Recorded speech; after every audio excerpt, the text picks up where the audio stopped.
يعني ماما كانت مدياني فرصه لغايه السنه دي، قالت لي لو ما اتجوزتش تاخد حاجتك وهدومك وتتوكل على الله تروح في اي حته. فما اتجوزتش. لا هي طردته مره قبل كده. ايوه دي حقيقه والله العظيم طردته مره قبل كده من البيت. ايوه دي حقيقه فعلا. ورحت بقيت عند والله العظيم. كان بعد ما فسخ الخطوبه. بص، حاجه برضو غريبه جدا ان انا في السن بتاعنا ده وتبقى مامتك موجوده بتتحكم فيك، لانه مفيش ست لا مش بتتحكم فيه. لا مش بتتحكم فيه، بالعكس ده هو مرضيها، هي مش بتتحكم فيه ولا حاجه. بس هو احساس غريب جدا ان انت مراتك انت ممكن مثلا تروح متهور عليها ولا حاجه، ولا رامي عليها اليمين. لا ده انت ولا اي حاجه. ده انت. لا انا بتكلم عليك انت. انا بتكلم عليك انت. لا لكن بالنسبه لما تبقى مامتك بقى بتعمل ايه يا عم لما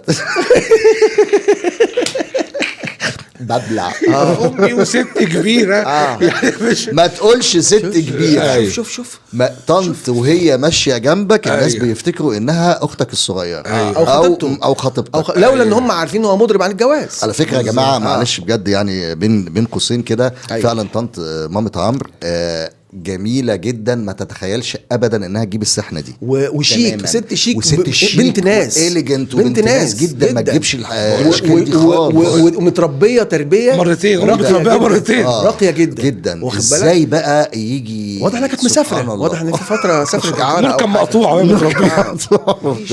لا بجد ربنا يديها الصحة والله، ربنا يخليها فعلا. انا بشفق عليها من اللي هي بتشوفه معايا يعني. طردتك كام يوم يا عمرو؟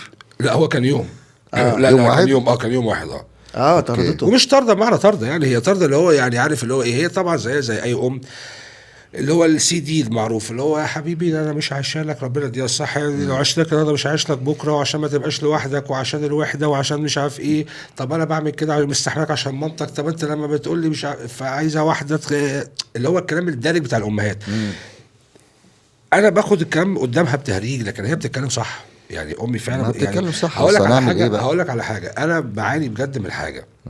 لما امي مثلا بتسافر العمره وببقى انا في البيت لوحدي، احساس فعلا ان انت بترجع البيت بالليل، انت بتخش البيت تلاقيه فاضي، مفيش حد، ده قاتل. ايوه. طب ما ده الاحساس اللي خلانا اتجوز على فكره. طب ما ده ما خلاش انت تتجوز بقى. ما هو انت مش كنت بتحب رانيا قبل ما اقابل رانيا؟ الاحساس فكره ان انا عايز اتجوز تمام ده كان ان انا بلاقي نفسي نايم على المخده لوحدي كده وايه ده والجو هو وبتاع. انت عارف بقى انا كتبتها مره بوست انه الاسباب اللي خلتني يعني بفكر في الجواز. الناس بتقول لي انت ازاي تتجوز مره واثنين وثلاثه وعادي يعني. كان عايز ادهن فولتارين في ظهري ومش عارف او الجازون بالظبط عشان ما ابقاش كداب. لما كنت تنزل الصيدليه ده من الاسباب اللي خلتني اقول لا بس مش راجل محترم فنان يخش الصيدليه اديني والنبي الله يخليك الحته اللي ازاي يعني. فكرت فعلا ان هو الواحد قلت لو كنت متجوز دلوقتي كنت لقيت حد يدهني فولتارين في ظهري. فدي من الاسباب المهمه جدا تخلي الواحد يتجوز يا جماعه.